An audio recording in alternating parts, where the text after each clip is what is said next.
தமிழக முதலமைச்சர் தளபதியார் அவர்கள்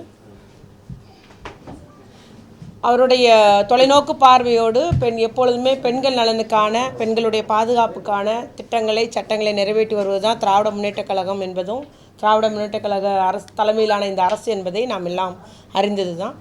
ஏற்கனவே நம்ம விடியல் பயணம் அதுபோல் கலைஞர் மகளிர் உரிமை தொகை திட்டம் என்பது கிட்டத்தட்ட 1,15,17,000 பேர்கள் அந்த திட்டத்தில் பயனடைஞ்சு வருகிறார்கள்.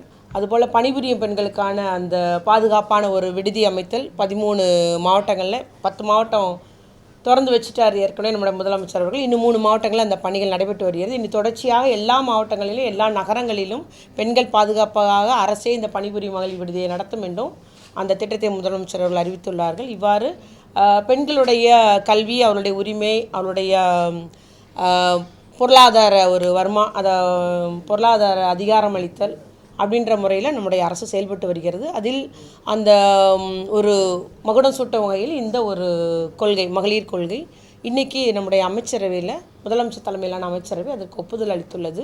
விரைவில் நம்முடைய முதலமைச்சர் அவர்கள் அதை வெளியிடுவார்கள் என்பதை தெரிவித்துக் கொள்கிறேன். தேசிய கொள்கை 2001 வெளியிடப்பட்டுள்ளது. அதற்கு பின்பு 23 ஆண்டுகளுக்கு பின்பு இப்பொழுது நம்முடைய முதலமைச்சர் தளபதியார் தலைமையிலான அரசு இன்றைக்கி அவர் பொறுப்பேற்ற உடனே இந்த 2021 நமக்கு நிதிநிலை அறிக்கை அந்த மானிய கோரிக்கையின் போது இது அறிவிக்கப்பட்டது. பெண்களுக்காக தனியாக ஒரு கொள்கை உருவாக்கப்படுன்றது. அந்த அறிவிப்பு வாக்குறுதி இன்றைக்கி நடைமுறைப்படுத்தப்பட்டுள்ளது என்பதையும் கூறிக்கொள்ள விரும்புகிறேன். முக்கியமான சாராம்சம் ஒட்டுமொத்த பெண்களுக்கான வளர்ச்சின்ற முறையில் அவர்களுக்கு அதிகாரம் அளித்தல், அதாவது அவர்களுக்கான ஒரு விழிப்புணர்வு கொண்டு வருது, பயிற்சி அளித்து, இப்போ உள்ளாட்சி அமைப்பு தலைவர்களாக தேர்ந்தெடுக்கப்பட்டிருக்காங்களா, எப்படி நிர்வாகம் செய்கின்ற பயிற்சி அளிக்கிறது, அதுபோல் இவங்கெல்லாம் பெண் தொழிலதிபர்களாக தொழில் தொடங்கியிருக்காங்களா, அதில் நிதி நிர்வாகம் பற்றி, நிதி மேலாண்மை பற்றி, தொழிலில் லாபம் அடைகிறத பற்றி, இல்லை பெண்கள் தொடங்கிய அந்த தொழில்களுக்கு தனியாக ஒரு குறியீடு வழங்குதல், வணிக குறியீடு வழங்குதல், அவர்களுக்கு கடன் வழங்குதல், அவர்களுக்கு தனியாக மானியம் வழங்குதல் அப்படின்ற மாதிரி பொருளாதார வசதி ஏற்படுத்தி தருது. அதுபோல் விவசாயம் உள்ளிட்ட எல்லாம் அவங்களுக்கு அந்த ஊதியங்கள் ஒரு சமமான ஊதியம் வழங்கணும் அப்படின்ற மாதிரி அந்த நோக்கில் எங்கெங்கே அந்த பிரச்சனை இருக்குதுன்னு அரசுக்கு தெரியப்படுத்துதோ அதெல்லாம் சரிப்படுத்தப்படும். தலைமைச் செயலர் தலைமையில் மாநில அளவில் ஒரு கண்காணிப்பு குழு தொடர்ச்சியாக இதை கண்காணித்து வரும். மாவட்ட அளவில் மாவட்ட ஆட்சியர் தலைமையில் ஒரு குழு கண்காணிக்கும். இது இந்த துறை சமூக நலன் மற்றும் மகளிர் மேம்பாட்டுத்துறை பெண்களுக்கு எந்த அளவுக்கு அந்த அதிகார பகிர்வு, பொருளாதாரம், எத்தனை பேர் கடன் வழங்கப்படுகிறது, எத்தனை பேருக்கு இந்த மாதிரி வழங்கியிருக்கின்றது கண்காணிக்கும் ஒரு துறையாக இந்த துறை செயல்படும்.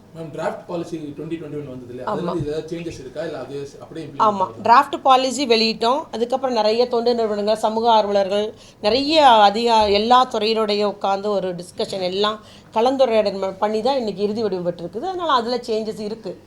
ஆமாம், சஜஷனும் ஏற்றுக்கொள்ளப்பட்டிருக்குது, திருத்தங்களும் பண்ணியிருக்கோம். அது முழு பாலிசி உங்களுக்கு முதலமைச்சர் வெளியிட்டதை நீங்கள் பார்த்துக்கலாம். சரிங்களா?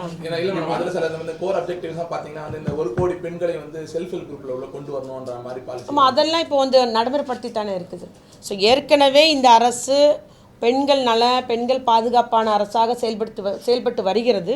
அதையெல்லாம் நம்ம ஒட்டுமொத்தமாக இப்படித்தான் இந்த அரசு தமிழகத்திலே தமிழ்நாடு அரசினுடைய திட்டங்கள் பெண்களின் வளர்ச்சியை நோக்கி இருக்க வேண்டும் அப்படின்ற மாதிரி ஒரு ஒட்டுமொத்தமாக இந்த கொள்கை அறிவிப்பதன் மூலம் இன்னும் ஒரு உந்துதல், இன்னும் ஒரு அதிக ஒரு பங்களிப்பு பெண்களுக்கு வழங்கப்படும், அதிக ஒரு வாய்ப்பு வழங்கப்படும் அப்படின்ற முறையில் தான் இந்த கொள்கை உருவாக்கப்பட்டிருக்கு. அரசு வரும்போது பார்த்தீங்கன்னா ஸ்டார்டிங்கில் ஜெண்டர் பட்ஜெட்டிங் பற்றி கொஞ்சம் இனிஷியலாக பேசணும், இம்பார்ட்டன்ஸ் தரப்படும் அப்படின்னு. ஆனால் அது இன்னுமே இல்லை, அதை எல்லா துறைக்கும் எழுதியிருக்கிறோங்க. நீங்கள் எல்லா துறை இப்போ நான் ஒரு 10 லட்சம் நிதி ஒதுக்கீடு அப்படின்னா அதில் எத்தனை பெண்கள் பயனடைஞ்சிருக்காங்கன்னு எங்களுக்கு ரிப்போர்ட் பண்ணுன்ற மாதிரி அது அமுலுக்கு வரலன்னு இல்லை, ப்ராசஸில் தான் இருக்குது. அவங்க ஒவ்வொரு இதுவும் செயல்படவும் எங்களுக்கு இத்தனை பெண்களுக்கு இதில் இத்தனை பேர் ஒரு கணவனை கைவிடப்பட்ட இல்லைனா கணவனை இழந்த பெண்கள் தனியாக சிங்கிள் விமன் இத்தனை பேர் பயனடைஞ்சிருக்கிறாங்க, மாற்றுத்திறனாளி பெண்கள் இத்தனை பேர் பயனடைஞ்சிருக்காங்க, ஆதிராவிட பெண்கள், அந்த மாதிரி ஒரு தகவலை இந்த துறை கலெக்ட் பண்ணிட்டு தான் இருக்கிறாங்க.